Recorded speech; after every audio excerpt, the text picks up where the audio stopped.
Hello there and welcome to a brand new episode of Hala Kuwait.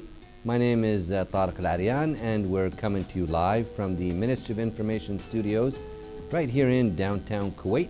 And I hope everyone out there is having a very nice evening wherever you may be watching tonight's episode of the program. As usual, the camera crew have been very busy filming all around the state of Kuwait. Time permitting, we have a lot of great reports to get you caught up on tonight's episode. And very shortly, we'll be joined by our guest right here in the studio. We'll be joined by Jim West, and Jim is an award-winning and best-selling, critically acclaimed writer. We'll be talking about his books and so forth in our interview segment coming up very shortly. But right now, we want to get to our first report tonight right here on Hala Kuwait. Today is the National Day of the United Arab Emirates, and we're now going to go take a look at this report dealing with the UAE, the sights and sounds of that beautiful country. So stay tuned.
Well, we're back right here in the studio, and our guest this evening, we have with us Jim West, and Jim is an award-winning and best-selling, critically acclaimed writer. Jim, we'd like to welcome you to our program, Hala Kuwait. Thank you very much. Nice to have you with us right here in the studio. And Jim, you're also a self-published writer of books targeted at middle grade young adults that seek to maximize and inspire the young girls and boys towards STEM subjects, science, technology, engineering, and mathematics. So could you tell us some background, please, about yourself and how you became a writer, please? Well, my day job, I'm a cybersecurity expert for the U.S. military. I've been in Kuwait total 6 years, once before for 5 and now for 1. But I'm real passionate about science and engineering, and I wanted my daughters, I have 2 daughters, and I wanted them to also do well in the mathematics and the subjects that, usually at a certain age in puberty, girls usually their scores drop. And I wanted a fantasy story to make them use their imagination and see that math can be powerful and it can be something that they can use in the real world too. And it's been working. A lot of teachers are supportive of my series and a lot of fans around the world. So tell us a little bit about your background, Jim. I mean, you're into more of the IT computer world, but yet you're a writer.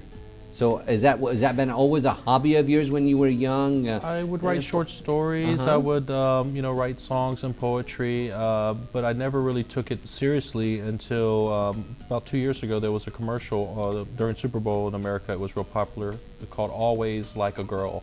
And in this commercial is a very powerful message about how girls reach a point where the term "like a girl," you throw a ball like a girl, you run like a girl, becomes something negative.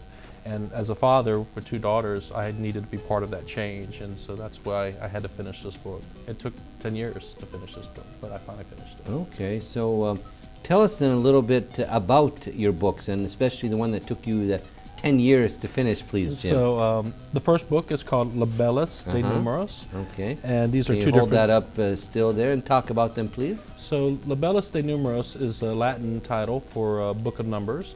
And in the story, it's about a 12-year-old girl named Alex who gets magically transported to another world where Latin and math combine to create magic. So a lot of folks compare it to a Harry Potter, but with math. And in the series, it has messages of gender equality and female and youth empowerment. And I'm been fortunate that this past year that it's been published, I've won 3 awards, and I've gotten 3 honorable mentions as well for the first book. Okay, well, congratulations on Thank you the very much. acclaims that you've received for these books that you've also worked on and published. What other books? You have some other 2 books, I believe, that you brought with you here. Could you tell us about those, please? So the second in the series is called Circulus de Potentia, which is Latin for Circle of Power. And this was published in June of this year, and it's one of the top ranking books on Amazon. It continues the story of Alex in this world, and it has, of course, big themes is willpower in life, to show children, how special and sacred and valuable life is, and that willpower to never give up no matter what. So it looks like the message that you're trying to portray is for the youth, and more with an emphasis on the young girls to have a positive outlook on life. Can you elaborate a little bit more on the message that you're trying to portray, Jim? So the message is really for that girls can too, that they don't have to be limited by their gender. Obviously in security, cybersecurity, and IT, most of the time the male counterparts in a position will make an average of 5+ % more than a female in the same role. And I think it should not be that case. It should be no matter where you're looking for equality. Equality, whether in the workplace, whether in society, and that's what my books support. Okay, so do you feel that, I know you also, during your time in Kuwait, you've been to numerous schools and visited and so forth. Do you feel that these students are receptive and, yes. Let's say, in touch with what you're saying when you speak to them? Yes, I was actually just in Houston. I was invited to speak to a school of 600 students. And at the school, every session with the students was just wonderful. The kids are real excited about the books. They love the story. I just really get to interact a lot, and it's just special. And I'm going again this December to speak to about 5-6 schools, and again, looking forward to interacting with the students. Okay, looks like you enjoy spending time with the youth then, Jim, huh? Yes, I do. That's great to hear that. And you have also over 500 plus 5-star very special awards and online, and your first book has won 3 awards. You've also have some medals for your work. Can you talk about? You're wearing them very proudly there. Yes. So this one is my reader's favorite, gold medal. I just got this in Miami, and Keep that up for a little bit. Tell us more about that. So Reader's Favorite is a book competition where there's several categories. The category I won first place in is Best Young Adult Adventure, and was for Libellus de Numeros, my first book. And so I just, like I said, got this in Miami a week ago. And then the same month, I won the Moonbeam Children's Book Award. Keep it just like that. Go ahead, tell us about that. What and is the that? Moonbeam Children's Book Award, of course, the whole awards is focused on children's books. And children's books are a very highly competitive market because if you go to Amazon right now, there's over 80,000 children's books on Amazon. So to win in a category where so many people are competing, and also to be self-published, meaning I don't have an editor or a lot of the team that goes with a publishing house. So to be self-published and to win these awards is a very big accomplishment. Yeah, you must feel very happy and proud about that, and congratulations about that. And you have another one there, I think, a bronze one. Yes, so this was my first award I won this year. It is the Independent Publisher Award. So this is actually focused for independent publishers. And so with the IPPY Awards, this one was, the award show was in New York. Unfortunately, I didn't have time to attend it earlier this year due to my work for the military. Okay, well, congratulations on the numerous awards that you've received, 500 plus five-star reviews online, the numerous medals and awards. Now, you mentioned it just now. How is it being an independent publisher? I mean, there must be a lot of obstacles that you have to go through to get these books published. I mean, as you said, you don't have the full team with you, editors and so forth. So tell us about the process. I mean, there's a lot of people out there who may be working on a book. Some people, you know, they've started writing things and then they put it away. They don't know how to finish it. What kind of advice do you have? Things like that. Tell us more. The first and most important piece of advice is to finish the book. You know, everyone, I talk to both parents and adults and children, and everyone has a story or has thought of writing a book, but the first #1 step is you have to finish it, for better or worse, no matter how good you think it is. And sometimes you could be your own worst critic. You can be so critical on yourself, but complete the work first. Then if you have a friend, a teacher, or someone that can help maybe edit and proofread it, but at some point you have to reach, you know, a point where you're willing to let the public, you know, judge your work. And so you have to be somewhat confident and fearless in this regard, because, you know, with self-publishing, there's so many books that get self-published, but you then have the marketing aspect and advertising, which I spend 2 to 3 hours a day doing social media, Facebook, Pinterest, Twitter, and Instagram. And I also have to interact with fans. So I have fans in 29 countries in the world. Wow. And I have, my book has made it to every continent, including Antarctica. I had That's a scientist. great. Congratulations on that, too. Yes. I had a scientist at the South Pole laboratory that is a fan, and he took a photo at the South Pole marker, and it was a very good moment for me. This was just last month. That's interesting. So people can, let's say, Google and find out all the different ways to contact you, social media, and so forth? Yes, of course. So you can search by the title, my name, either Jim West, Libellus de Numeros, Circus de Potentia, or the series name is Magicae Mathematica, which is Latin for magic and math. And I do essay and online contests all the time for book giveaways and other giveaways. And again, children are always so excited. I just recently gave away several Kindles for different essay contests at schools. Well, that's great to hear that, Jim. And about your books that you have here, for some of our audience now are interested in getting their hands on one, and how can they go about doing that, Jim? Is also Google, or tell us the way to do that. So they're exclusively on Amazon, but I do know that there are a few websites that sell in the GCC region. I just found out about one that sells mainly in the UAE. So there are websites that you can get it. I believe it's also on barnesandnoble.com and some other sites as well. Okay, so they can look at those different sites and find out about the books here. Yes, they can. Okay, Jim, also now as we're coming towards the end of our interview segment here, what advice do you have for the aspiring young writer out there? Especially you have a focus about the young females, the young girls out there. You said you have 2 daughters yourself. Yes. What words of inspiration would you like to give them? And take a little while to answer that question, please. Well, for any writer, young or old, is to never stop writing. I think quitting, which the theme of willpower in Circulus talks about, to never give up no matter what. and you have to keep writing. And even if it might not be good at first, just keep writing and writing, and don't stop writing. Okay, it's important to keep on writing and just going forward, huh? Going forward.